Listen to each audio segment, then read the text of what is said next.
Assalamualaikum warahmatullahi wabarakatuh. Berbagai fenomena menarik jelang pendaftaran calon gubernur Jambi pada awal September mendatang saat ini gencar. Salah satunya adalah partai politik yang digadang-gadangkan berpihak pada calon lain, ternyata sang petahana bisa merebutnya dengan kandidat lainnya dipasangkan dengan calon wakil lainnya. Hari ini di Jambi kita akan bicara mengenai taji sang petahana, yaitu Fahrori Umar, bersama saya, Melani Kada.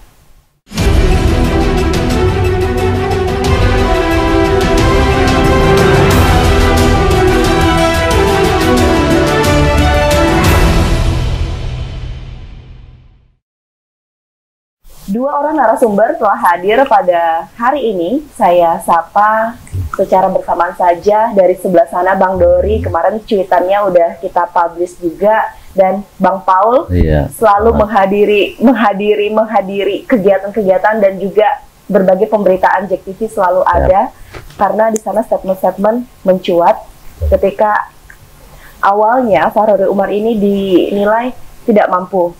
Lalu secara mengejutkan terus, ternyata banyak partai politik yang mendukung beliau. Sebenarnya apa sih strategi yang dilakukan oleh Fahrori Umar hingga saat ini? Kita belum bicara tentang yang terbaru-terbaru nih, tapi kita flashback di awal, ketika banyak pihak ya tidak mendukung lah. Artinya tidak mendukung, bahkan ya ini masih dikecilkan saja ketika petahana akan maju lagi. Sebenarnya apa strategi yang dilakukan? Terima kasih Mbak Melani, terima kasih Mbak Dori, semua pemirsa JEK TV dimanapun berada, selamat pagi. Salam dari kami timnya Pak Fahrori, salam santun untuk Jambi Berkah. Sebenarnya tidak ada trik apa-apa, tidak ada. Cuma yang jelas, kalau bilang Pak Fahrori itu, kita setiap berusaha itu harus diiringi dengan doa, dengan perbuatan. Jadi apapun yang beliau perintahkan kepada kami sebagai tim, jalani yang seperti ini, jangan menghasut, jangan apa, insya Allah mudah-mudahan akan berhasil. Kalau masalah ya dikecilkan orang atau apa, itu nggak usah ditanggapi, nggak usah ditanggapi, karena apapun yang kita lakukan, kalau Tuhan tidak merestui, tidak akan terjadi. Itu sebenarnya melalui tim keluarga kita juga ingin tahu apa sih latar belakang untuk bisa sang petahana akan maju lagi untuk Jambi. Padahal nih kalau misalnya kita review keberhasilan seorang Fahrori Umar ketika Pak Zumi Zola tersandung kasus hukum, ini belum terlalu kelihatan pembangunannya, dan ini pun banyak menuai pro kontra juga di tengah masyarakat. Apa sebenarnya yang ingin dilakukan seorang Fahrori, sang petahana, untuk maju kembali menjadi pemimpin di Jambi? Kepingin beliau itu cuma satu sebenarnya, bahwasanya cita-cita beliau untuk membangun Jambi itu kan belum tercapai dengan sepenuhnya. Salah satu penyebab ya dengan operasinya KPK di Provinsi Jambi, itu membuat lecutan bagi beliau.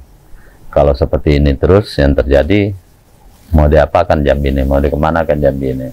Maka beliau bertekad, yang masalah lalu biarlah berlalu, bagaimana ke depan beliau akan coba untuk membawa Jambi ini dengan sistem amanah, dengan sistem kerja yang bagus, dengan sistem hasil yang juga memuaskan masyarakat. Tapi memang hasil Pak Fahrori untuk memimpin ini memang belum nampak. Belum nampak ya, penyebabnya salah satu itu tadi, karena sudah ada kejadian besar yang di Jambi gitu kan. Jadi segala program sekarang ya harus berhati-hati. Tidak bisa jor-joran kayak dulu. Kalau dulu kan bisa saja perintah, umpamanya bangun daerah situ, urusan belakangan atau apa. Kalau sekarang kan nggak bisa lagi. Berarti dengan kehati-hatian, disinilah penilaian pembangunan mungkin saja belum dirasakan karena ini kehati-hatian dan tidak ada pergerakan. Betul. Berarti diyakini dari tim keluarga Fahrori tidak ada pergerakan yang signifikan untuk pembangunan. Kalau pergerakan sebenarnya ada, cuma memang masyarakat kita ini kan ya biasalah, namanya masyarakat. Mereka menilai mungkin dengan kejadian yang lalu, umpamanya zaman Pak HBA itu bisa berbuat seperti ini, zaman Pak Jul seperti ini gitu, zaman Dola seperti ini, kok sama Pak Fahrori ini agak jauh lamban gitu. Lamban ini ada penyebab gitu. Penyebabnya itu tadi, bahwasanya ada kejadian besar di Jambi, dan ini juga kita di warning terus. Berarti kekhawatiran, ketakutan itulah yang membuat pembangunan di Jambi ini semakin lamban. Iya, kekhawatiran itu ada penyebab gitu, bukan kekhawatiran yang dibuat-buat. Kekhawatiran, iya, karena ada sebelumnya gitu. Okay. Jangan sempat kita terjadi 2 kali, seperti contoh Pekanbaru pernah kejadian 2 kali, Palembang juga pernah kejadian 2 kali. Jangan nanti seperti itu yang terjadi. Dengan histori tidak baik seperti itu, apakah dengan majunya lagi ketika maju lagi menjadi orang nomor 1 di Jambi, jangan-jangan juga pembangunan juga tidak bisa berjalan dengan baik dan lancar? Insya Allah mudah-mudahan, karena kemarin kan Pak Perodi kan meneruskan yang ada. Yang kebijakan pertama kemarin ya oleh Pak Zumi Zola. Tentu ini kan harus dijalankan Jambi tuntasnya. Berarti meneruskan bukan artinya menjadi orang nomor 1, meneruskan akan bisa memperbaiki, tapi ini bisa menjadi tren ngikut saja dengan Jambi. Oh enggak, tetap ada perbaikan. Pembangunan ini terasa macet, terasa apa, itu akibat dari ya suatu kejadian besar di Jambi. Itu salah satu penyebab. Tapi yang jelas Pak Perodi selalu ingat dengan janji. Dari zaman Pak HBA, salah satu contoh ada di Kabupaten Merangin itu, daerah Tabir, menjanjikan akan membangun jembatan permanen. Terus di zaman Zola tidak terrealisasi juga. Pas beliau duduk definitif sekarang, alhamdulillah itu terrealisasi. Itu salah satu contoh pembangunan. Iya, salah satu pembangunan yang nampak gitu kan. Terus perbaikan jalan-jalan, jalan lintas Padang Lamo di Tebo juga alhamdulillah. Terus di Rimbo Bujang juga alhamdulillah. Bang Dori, ketika tadi pemaparannya adalah Farori petahana akan maju ketika kita memang penilaian pembangunan ada, tapi mungkin tidak signifikan dirasakan oleh masyarakat dengan kepemimpinan beliau ya. Untuk Jambi Tuntas ini separuh lah seperti itu. Nah, Anda juga pernah membuat cuitan juga di Facebook yang melontarkan sebenarnya sindiran terhadap sang petahana. Apa sebenarnya yang disoroti masyarakat tentang majunya seorang petahana ini? Ini Mbak Mel, hari ini udah ada Bang Paul juga sebagai ini ya, orang dekat Pak Gubernur.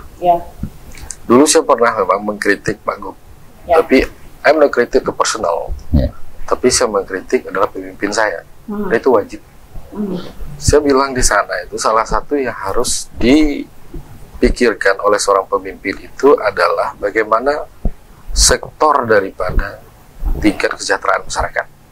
Itu salah satu yang saya kritik. Karena apa? Ketika saya lihat angka-angka yang dikeluarkan oleh BPS itu hampir 1 kabupaten kita di bawah garis kemiskinan. Nah, itu wajar kalau saya menyuarakan itu, karena saya adalah seorang akademisi yang juga mungkin yang lebih fokus, konsen, yang selalu membuat tulisan itu adalah saya. Yang kedua, kalau kita lihat dari segi kepemimpinan beliau di dalam pembangunan, saya rasa memang ada benarnya apa dikatakan Bang Paul tadi. Kalau hari ini ada problem daripada kepemimpinan itu sendiri, bahwasanya ada pergantian kepemimpinan ketika terjadinya salah satu bisa kita katakan kasus besar di Indonesia. Nah, wajar saat itu belum ada satu kebijakan-kebijakan besar pula. Tetapi pasca itu, beberapa bulan kebelakangan kan sudah dilantik menjadi seorang gubernur oleh Presiden langsung. Artinya memang ada harusnya kebijakan-kebijakan sentral yang harus diambil. Nah, tetapi momentum politik pula lahir. Habis itu kita momentum bencana juga lahir. Wajar kalau saat ini kita menilai petahana belum ada satu kebijakan sentral, tapi setidaknya fokus untuk kebijakan mengurus COVID-19 ini. Nah, itu salah satu yang kita anggap positif. Dengan kondisi saat ini, apakah elektabilitas dan juga popularitas akan naik ketika petahana dinilai di satu sisi pembangunan belum terasa dengan adanya bencana musibah COVID-19, tapi di satu sisi jelang pemilihan kepala daerah, terutama ini pencitraan harus dilakukan dengan berbagai langkah yang ada, apakah ini bisa menaikkan elektabilitas beliau? Elektabilitas, popularitas, acceptability itu dia berbeda ketika satu kebijakan dengan yang namanya satu konsep. Itu beda, Mbak Mel. Begini, kalau di dalam kontestasi politik, saya ambil satu pendekatan buku itu pernah ditulis oleh Gellner dengan Marsh, itu berbicara tentang candidation and selection and comparative politics. Itu mereka mengatakan di sana itu ada di dalam suatu kandidasi politik itu namanya secret garden, taman rahasia.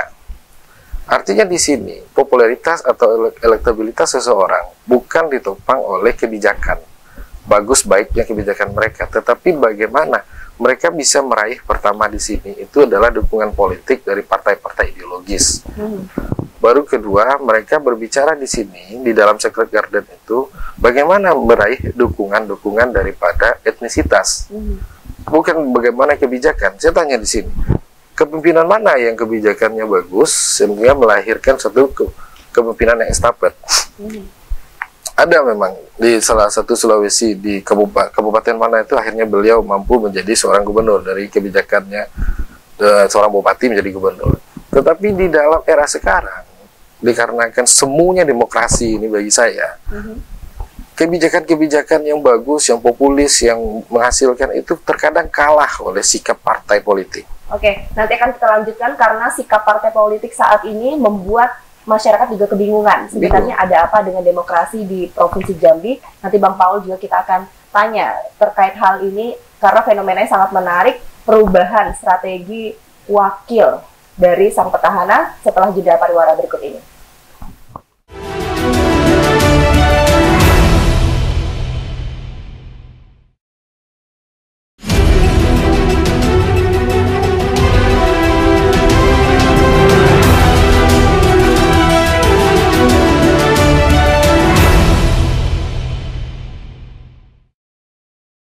Jambi kembali bersama Anda ketika bicara partai politik. Yang disebutkan Bang Dori tadi, kebijakan pembangunan mungkin menjadi nomor sekian dinilai oleh berbagai kalangan, karena saat ini adalah yang paling penting mendapat dukungan perahu partai politik. Bang Paul, ketika bicara tentang seorang Fahri Umar, ada kalimat, ada kata yang keluar adalah beringas banget ya, karena semua partai kayaknya pada bakal disabet oleh beliau. Dan cuitan-cuitan Anda menyebutkan di media sosial bakal ada kejutan-kejutan dari seorang Fahri Umar. Nah, ini pun kita mulai terjawab sebenarnya semua. Terakhir kali adalah Demokrat menyatakan dukungan dengan beliau, tapi lebih herannya lagi pasangannya beda. Sebenarnya apa sih yang di nego-nego, di lobi-lobi, padahal sebelumnya nama Safrial sangat kuat. Berbagai tagline keluar loh, Jambi Berkah dan lain sebagainya. Sekarang katanya mau dicabut oleh seorang Paul, tim keluarga Fahri Umar, karena dukungan Demokrat tidak berpihak pada seorang Safrial. Apa yang dilakukan? Terima kasih. Sebenarnya tidak ada kejutan-kejutan. Yang namanya politik itu kan dinamis, harmonis. Kita dengan Pak Safrial juga tidak ada permasalahan. Karena mohon maaf, yang memadukan beliau kemarin saya sebenarnya, memadukan antara Pak Safrial dan Pak Rodi. Dengan latar belakang? Dengan latar belakang kita pertama itu mengambil wilayah itu Jambi Barat dan Jambi Timur. Itu kita ambil pertama. Jambi Barat seorang Safrial, Jambi Timurnya si Safrial, Jambi Baratnya Pak Rodi, kan gitu. Itu konsep yang kita apa. Terus yang kedua, beliau adalah petahana di Tanjabbar. Apapun judulnya, mungkin Pak Dori tahu, yang namanya petahana pasti ada suara yang menunggu sekian puluh persen gitu kan. Yang ketiga juga hubungan baik selama ini tadi.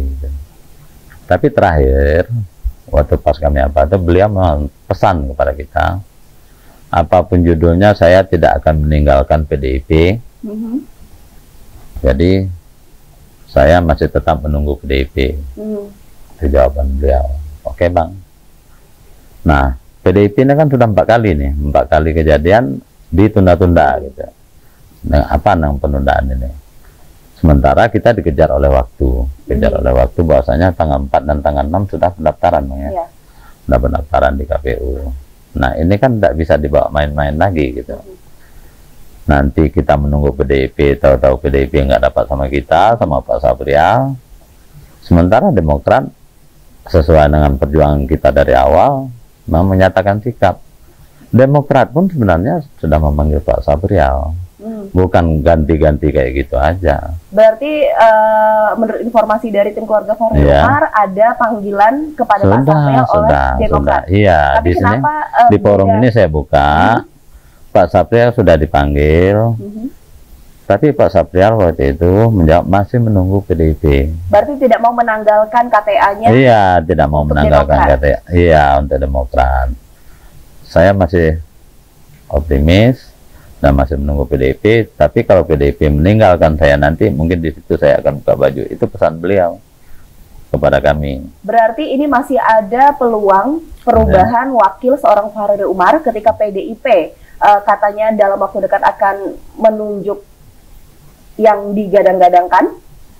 Kalau pasti akan sebenarnya kalau politik itu kan dinamis. Dinamis saya bilang tadi, sebelum pendaftaran di KPU itu bisa-bisa aja berubah wakil. Contohnya sekarang kan, contoh sekarang Pak Sapriel yang selama ini sudah kami besar-besarkan, baliho sudah di mana-mana berpasangan, termasuk di posko pun saya sudah buat.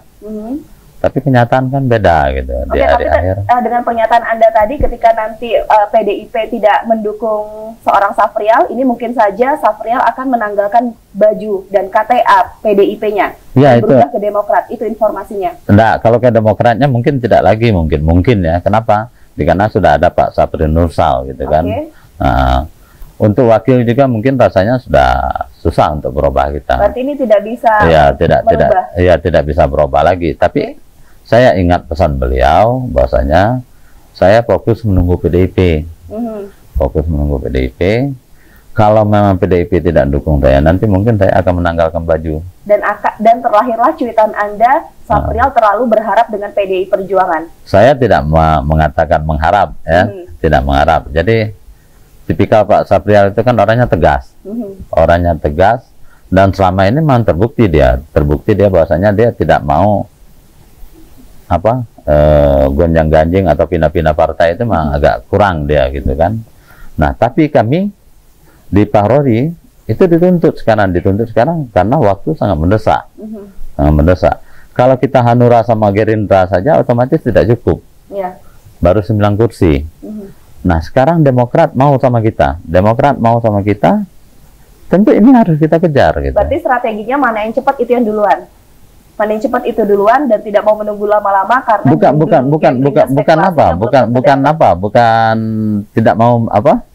mau menunggu lama-lama, tapi kenyataan sekarang tanggal 4 nggak berapa lama lagi.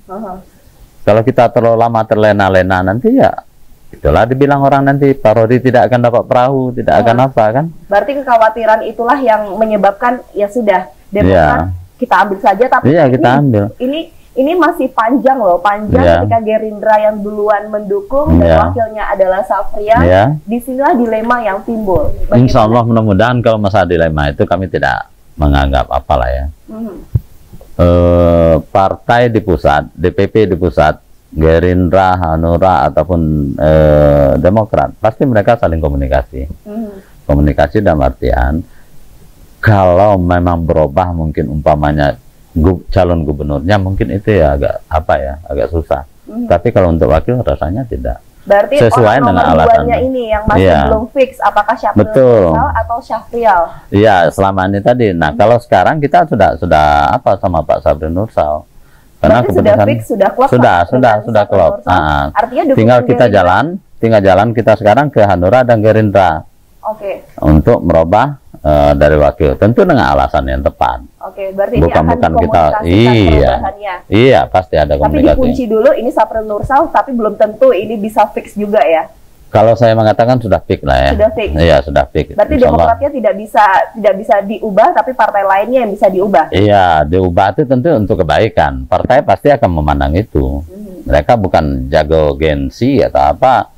Kalau untuk kebaikan kenapa tidak kan gitu. Bang Dori, nah ini kan fenomena menariknya dua partai pengusung Gerindra dan juga Demokrat sama-sama ke calon gubernur Fahri Umar petahana, tapi wakilnya beda. Gerindra ke Sapriel, Demokrat ke Syafriel Nursal. Bagaimana dengan politik kita saat ini? Dan Anda pernah mengeluarkan juga ini semuanya semu loh. Yang pertama itu Mbak Mel yang kita harus kasih A+ itulah tim daripada Pak Gub. Di sini yang pertama, tim-tim mampu menjaga marwah daripada Pak Gub. Artinya apa? Tim sudah berjalan dengan baik untuk mendapatkan, memastikan calon ataupun kandidat untuk maju. Itu adalah A+, adalah yang harus diberi oleh Pak Gub pada tim. Keberhasilan tim. Yang kedua, kalau melihat dukungan daripada partai, memang saya bilang ini adalah dukungan semu. Backsliding of demokrasi itu memang seperti ini. Kemunduran demokrasi itu terjadi di dalam kontestasi politik. Kenapa ini terjadi? Di dalam politik, kandidasi itu tadi ada shortcut politik. Jalan pintas yang diambil oleh setiap orang. Nah, siapa yang bisa melakukan jalan pintas ini adalah orang yang memiliki kekuasaan. Artinya, di sini partai politik itu mampu untuk diyakinkan oleh orang yang memiliki kekuasaan. Kan nggak cukup hanya kekuasaan. Artinya di sini juga ada lobbying politik. Bagaimana melakukan lobby itu sehingga meyakini partai itu benar-benar mau mengambil kita untuk maju. Kalau Pak Safril Nursal maju, otomatis hari ini beliau juga harus diparipurnakan. Itu satu. Kalau Pak Safrial yang maju, artinya hari ini beliau harus meyakinkan dan memastikan PDIP itu di bawah. Toh buktinya beliau tidak mampu untuk itu. Jangankan beliau, Pak Sani juga tidak mampu meyakinkan PDIP. Ya kan? Artinya dua kandidat PDIP di sini itu dikesampingkan oleh PDIP. Itu ada katakan dukungan semu. Kenapa? Di dalam partai politik, kedisiplinan kader itu pertama. Karena PDIP salah satu partai kader. Mas Parti and kader parti. Tapi kenyataannya apa? Kenyataannya bahwasanya Sani tidak dimajukan, Pak Safrial juga tidak didukung. Artinya di sini ada kompetisi di dalam tubuh partai PDIP itu sendiri. Kalau kita dapat info dari Bang Paul tadi, memang ada hubungan dekat antar pusat ya kan, dengan kandidat yang didukung hari ini. Itu kan hubungan politik, itu kita tidak mau ikut campur. Kalau di dalam tim pasti tidak akan ikut campur.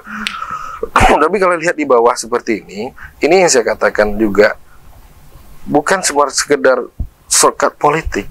Di sini juga terjadi kejahatan demokrasi di tubuh partai. Untuk apa orang berpartai, berlama-lama partai, membesarkan partai, tapi harus mencaplok orang lain untuk dijadikan kandidat? Itu bukan salah satu demokrasi yang ditanamkan di dalam partai. Nah, ini saya katakan sebagai food getter. Apa food getter itu? Food getter itu orang yang diambil, dianggap dan dinilai mampu meraih suara. Bu Ratu itu diambil oleh PDIP, saya nilai itu sebagai food getter karena keterwakilan perempuan satu-satunya. Dan juga PDIP bakal ke Ratu ya? Sepertinya ya.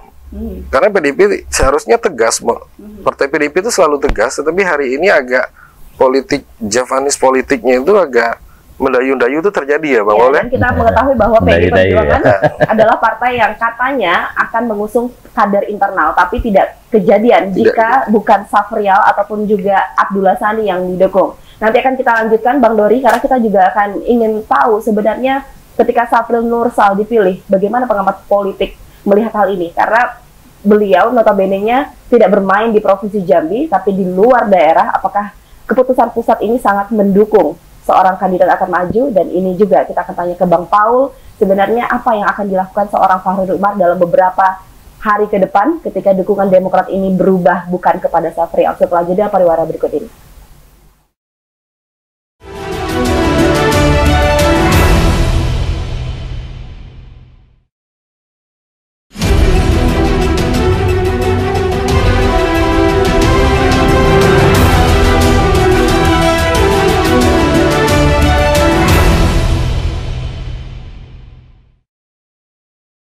Jambi kembali bersama Anda bicara tentang partai politik. Sebenarnya seksi sekali Bang Dori. Seksi sekali ketika di awal semuanya pada jaim untuk bisa menentukan pilihan. Tapi sekarang udah mulai mengerucut, oh ini kesini. Sebenarnya mahal nggak sih nilai partai politik di Jambi jelang pendaftaran 4 hingga 6 September ini? Kalau nilai partai itu sangat mahal Mbak Mel. Karena apa? Yang menentu kepemimpinan itu adalah partai politik, itu dalam demokrasi. Partai politik yang menentukan itu, kita sebagai rakyat hanya ikut memilih siapa yang dipilih oleh partai politik. Itu salah satu dari bentuk mahalnya partai politik. Kalau berbicara tentang kandidasi, kos politik tentu juga untuk maju gubernur nggak mudah, nggak murah. Semuanya pasti punya kos, baik itu kos lobby politiknya, kos kampanyenya, kos yang lain. Itu kan political cost namanya. It's not the money politik, itu political cost. Nah, kalau di dalam mahar politik itu yang dikatakan secret garden, dia berbunyinya ada, tapi kita nggak tahu taman rahasia ini bagaimana link-link politik di dalamnya, kita tidak pernah memahami. Itu orang-orang yang memang khusus yang mengetahui itu. Maka nilai partai politik selalu tinggi. Artinya apa? Sekarang sehebat apapun rekom di bawah di DPP itu lebih berkuasa. Artinya pusat lebih berkuasa. Itu yang dilakukan oleh tim keluarga dari Pak Gubernur. Berarti bagaimana hanya lobby-lobby di provinsi, tapi sangat menentukan. Karena yang dikatakan shortcut politik itu ya secara langsung. Oke, yang paling menarik juga Bang Dori, ketika kita melihat dukungan Partai Nasdem, notabene Pak Farori petahana adalah kader Partai Nasdem, tapi beralih ke fase AJB. Dan sekarang Pak Farori didukung oleh Demokrat yang notabene Pak AJB adalah kadernya. Tukeran. Sakit hati ini, apakah ini menjadi tolak ukur seorang demokrasi Jambi yang menyebabkan petanya berubah-berubah? Bisa tukeran loh. Kalau demokrasi bukan itu ukurannya, Mbak Mel. Kalau demokrasi itu ukurannya pertama tadi, bagaimana mencipta kader yang bagus, ya kan? Mengusung kadernya, mengambil resiko dari itu. Tetapi di Jambi ini memang unik politiknya. Ada partai politik yang memang tidak mengusung kadernya. Contoh tadi yang Mbak Mel bilang tadi, ada juga PDIP yang tidak mengusung kadernya. Entah ini kita ke krisis kepemimpinan, entah ini adalah krisis kepercayaan. Yang kedua, kita lihat juga ada Gerindra yang sebesar itu partainya tidak mengusung kader, tidak punya kader untuk maju. Ada juga partai PAN yang juga tidak punya kader untuk maju. Artinya ada apa dengan Jambinya sendiri di dalam tubuh partai politik? Apakah kita krisis kepemimpinan, atau memang kita krisis kader yang majukan, atau ketakutan dari ketua daerah ini sendiri untuk memajukan kader mereka sendiri? Ketua DPD. Ya, ketakutan ketua DPD. Karena apa? Jabatan itu kan selalu menghasilkan kenikmatan. Jadi apabila kejabatan itu hilang, tentu juga ada ketakutan dalam diri individu akan kehilangan apa yang mudah untuk diraih. Ini persoalannya. Uniknya dukungan partai politik mungkin kita rasakan saat ini. Nah, sebelum-sebelumnya tidak seheboh ini. Apakah nanti ke depan juga bakal seperti ini? Jadi jangan senang dulu menjadi punya KTA ini, padahal belum tentu nanti ketika mencalonkan dia didukung oleh partai politiknya sendiri. Bakal berlanjut nggak sih kepada pemilihan berikutnya? Nah, untuk Jambi. Bisa jadi, karena apa? Loyalitas di dalam partai itu tidak lagi diukur daripada loyalitas seorang kader terhadap partai. Nah, ini bisa juga ke depannya bisa terjadi hal seperti ini. Itu biasa. Di dalam politik itu selalu ada political is about hope, harapan. Political is about perception, sebab persepsi. Ya, kalau partai politik menjual harapan itu udah kerja dia. Menjual persepsi itu sudah kerja dia. Dan sekarang siapa yang mampu meyakinkan partai? Itu yang akan menjadi orang yang diusung. Nah, seharusnya partai politik kalau memang mereka ingin disiplin dalam demokrasi, tidak melakukan demokrasi ini backsliding, kemunduran ke belakang, mereka harus berani mengajukan kader mereka. Menang dan kalah itu adalah hal berbeda. Kontestasi ada hasilnya, menang dan kalah. Tetapi setidaknya mereka harus mampu dulu membawa kader mereka. Nah, kalau seandainya seperti ini, partainya sendiri tidak percaya kepada kadernya, bagaimana masyarakat harus percaya kepada partainya? Kan ini yang terjadi di negeri Jambi. Tapi demokrasi di negeri Jambi ini, saya juga sempat bilang dulu dalam tulisan saya, kalau mau belajar demokrasi, datang ke sini. The real demokrasi itu adalah di negeri Jambi. Karena apa? Kepelbagaian bentuk dari segalanya itu ada di Jambi. Baik itu kepemimpinannya, perilaku partainya, perilaku pemilihnya, itu semuanya ada di sini. Nggak bisa dipegang. Nah, nggak bisa. Itu demokrasi. Bang Paul, harapan terhadap partai, ada lagi nggak sih peluang-peluang lainnya untuk seorang petahana? Padahal ini udah bisa dilihat nih, PDIP mungkin berat untuk bisa mengusung. Lalu ada PAN juga sepertinya tidak pada sang petahana. Ada lagi nggak sih harapan lainnya? Kalau harapan kita sebenarnya penuh harapan. Kalau tidak harapan berarti kita nggak boleh jadi tim. Karena tim itu membangun suatu kekuatan, meyakinkan masyarakat, membawa kandidat bagaimana supaya lebih baik, dan meyakinkan partai pengusung itu udah pasti. Itu berawal dari kerjasama tim. Kalau melihat dari fenomena yang ada sekarang, kalaulah seandainya umpamanya PAN sudah dapat oleh kandidat lain, PDIP sudah dapat kandidat lain, berarti kita di Jambi ini mungkin hanya bisa maju 3 umpama gitu kan. 3, berarti masih ada partai yang masih menggantung ini 2, jumlah kursi kalau nggak salah 5 gitu.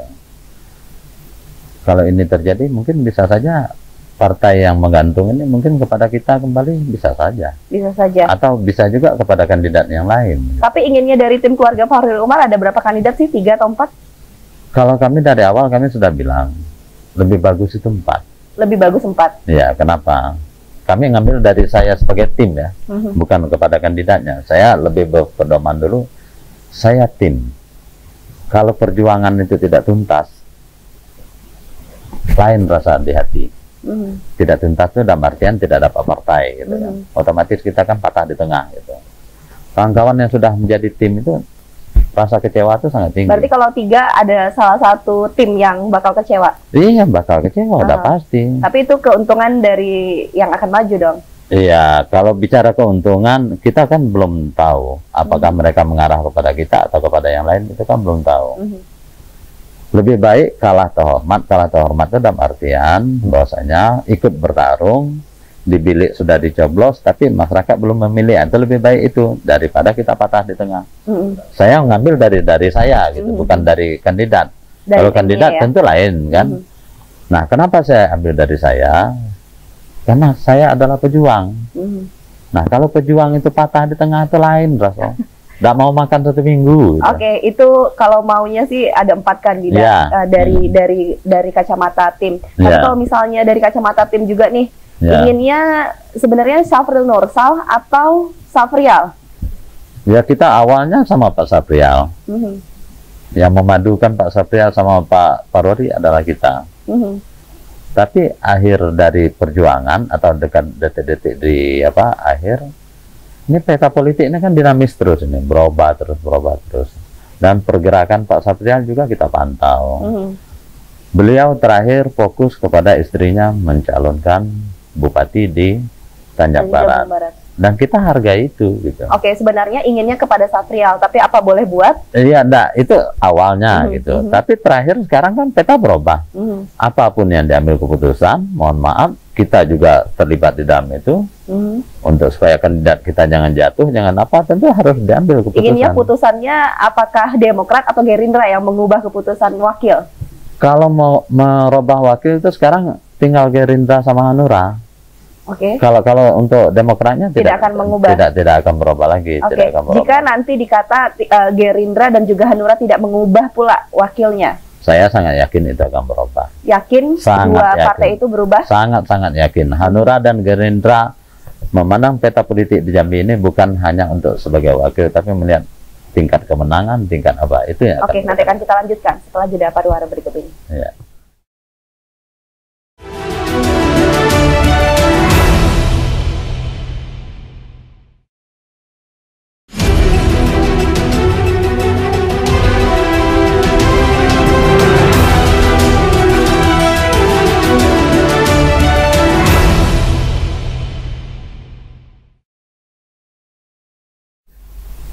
Jambi kembali bersama Anda di penghujung perjumpaan kita pada episode kali ini, Bang Paul. Kita ingin tahu sebenarnya kenapa ada nama Syafril Nursal yang diajukan sebagai wakil Parori melalui Partai Pengusung Demokrat. Ya, terima kasih karena Mbak Melani, pemirsa Jack TV dimanapun berada, termasuk Bang Dori. Kita dalam berjuang tentu mau mencapai hasil yang gemilang. Hasil yang gemilang itu adalah kalau di pilkada ini menang. Seorang wakil itu sangat menentukan untuk kemenangan. Saya ambil contoh saja. Pak Parori berpasangan sama HBA. Pak Parori itu masuknya di detik terakhir loh. Entah berapa puluh nama itu. Pak Porori masuk detik terakhir, alhamdulillah masuk jadi menang. Terus kalau saya bilang untuk periode kedua itu Pak Porori ditinggalkan oleh HBA, karena memang Pak HBA waktu itu pedomannya saya lihat mengambil partai penguasa. Partai penguasa, salah satu contohnya PDIP, maka Pak Edi Purwanto dijadikan wakil. Ditinggalkan, alhamdulillah mungkin Pak Jul waktu melihat peluang, almarhum Pak Jul memasangkan beliau sama Zola, menang. Pak HBA sebagai petahana kalah gitu. Timbul masalah di Jambi, alhamdulillah ya Pak Porori aman-aman saja, dan sekarang mau melanjutkan pembangunan Jambi. Nah, di dalam wakil kami sangat belajar dari pengalaman yang telah lalu, bahwasanya wakil itu bukan ban serep. Wakil itu penentu kemenangan dan penentu kebijakan mau dibawa Jambi kemana. Apakah mau hancur, apakah mau maju, sangat bergantung dengan wakil. Maka melihat dari fenomena yang ada dari PDIP terhadap Pak Saprial dan Pak Abdullah Sani, kami ambil keputusan Pak Sapri Nursal untuk menjadikan wakil Pak Porori. Dan alhamdulillah beliau sangat menyambut baik. Insya Allah mudah-mudahan dalam beberapa hari ke depan dia akan ke Jambi. Nanti kita akan bawa roadshow ke media-media yang ada di Jambi. Kenapa kita memilih Pak Sapri Nursal? Kita mau menang. Kenapa memilih beliau? Dia adalah pemain nasional. Di tingkat nasional mungkin di Jambi memang kurang. Tapi yang jelas ini bisa menyatukan dua daerah yang selama ini mereka agak saling gontok-gontokan. Masalah aset daerah, masalah apa gitu kan. Antara Kerinci dan Sungai Penuh. Aset aja mereka sering berarti dengan Pak Sapri Nursal ini dapat menyatukan antara Kerinci dan Sungai Penuh. Insya Allah mudah-mudahan. Bang Dori, melihat hal ini, keyakinan Sapri Nursal untuk mendampingi Fahril Umar untuk kemenangan, dikatakan tim keluarga ini sangat besar, tapi menurut Anda sebagai pengamat politik, ketika Saprial yang tidak didukung oleh Demokrat adalah kepala daerah yang notabene malang melintang di Provinsi Jambi, sedangkan Sapri Nursal kita belum melihat jejak beliau untuk Provinsi Jambi, tapi permainan beliau adalah di tingkat nasional pusat. Beratan mana perjuangan yang akan dilakukan oleh Fahrori? Apakah berpasangan dengan Saprial atau Sapri Nursal? Saya juga sepakat dengan Bang Paul sebenarnya, Mbak Mel. Pak Sapri Nursal ini, beliau itu sama juga dengan apa yang dilakukan oleh PDIP, mengambil Ibu Ratu. Sapri Nursal ini juga adalah foot getter di dalam politik. Beliau pertama itu adalah tokoh daripada Kerinci, yang saat ini menjabat sebagai KKN, Kemudian Keluarga Kerinci Nasional. Artinya di sini tidak ada Kerinci Sungai Penuh yang mendukung beliau. Di sini benar-benar Kerinci akan bersatu untuk mendukung beliau. Artinya foot getternya sudah melekat pada beliau. Apalagi di samping itu, ada satu lagi kekuatan di sini, itu dikatakan sebagai Kerinci diaspora. Di mana-mana pelosok di dalam Provinsi Jambi ini, tidak ada yang tidak orang Kerinci. Mau itu sampai di daerah manapun, gurunya pasti ada orang Kerinci. Artinya di sini, keterwakilan Pak Saprial Nursal itu bisa mengikat seluruhnya.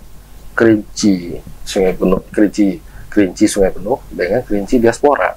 Dan tidak ada, saya lihat selama munculnya suara untuk beliau menjadi wakil nih Bang, tidak ada satu bantahan daripada masyarakat Kerinci. Berarti menyetujui? Dan sangat menyetujui. Dan ini terjadi, saya lihat naiknya popularitas Pak Kup hari ini dengan munculnya nama Pak Jenderal. Itu sangat keuntungan besar. Kalau selama Pak Saprial berapa lama diangkat, pasti landai kalau saya melihat dari popularitas. Landai, tidak ada begitu kuat, ya kan? Apalagi partai PDIP sendiri juga tidak melakukan manuver dan mesin politiknya tidak berjalan. Ini ada satu, saya juga lihat mesin politik yang dimainkan oleh Demokrat. Artinya di sini kenapa diambil Pak Sapri Nursal? Artinya di Kerinci itu tidak juga semerta-merta Demokrat itu dikuasai oleh segelingkup orang.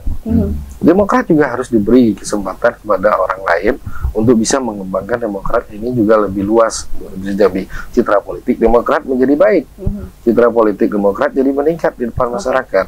Artinya food getter yang dibawa oleh Pak Safri Nursal itu sudah ada membawa suara tanpa kampanye.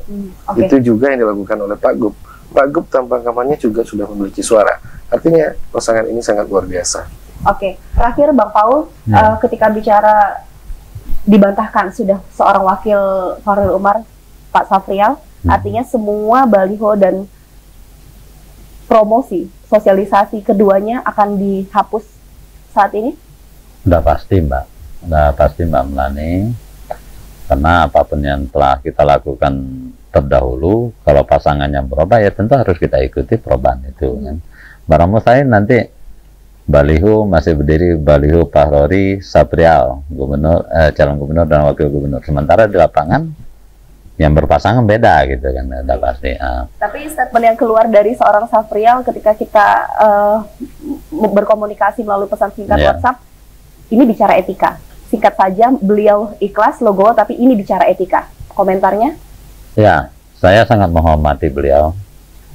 Mungkin ya beliau masih terbawa kaget atau apa, udah pasti itu.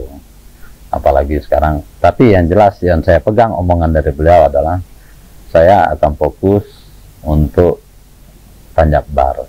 Maksud dari fokus Tanjab Bar itu adalah istri beliau maju. Jadi kami tidak masalah kalimat beliau mengatakan etika atau apa, yang jelas kami sangat menghormati beliau. Kekompakan ini kami minta terus terjalin, nasib manusia tidak ada yang tahu. Terima kasih atas waktunya Bang Paul, terima kasih Bang Dori. Kita berharap demokrasi di Jambi baik-baik saja, menghasilkan calon-calon yang bisa dipilih oleh masyarakat secara benar untuk pembangunan Jambi hingga tahun 2024. Siap. Terima kasih, sampai jumpa. Akhir kata saya Melani Kadar undur diri dan Assalamualaikum warahmatullahi wabarakatuh.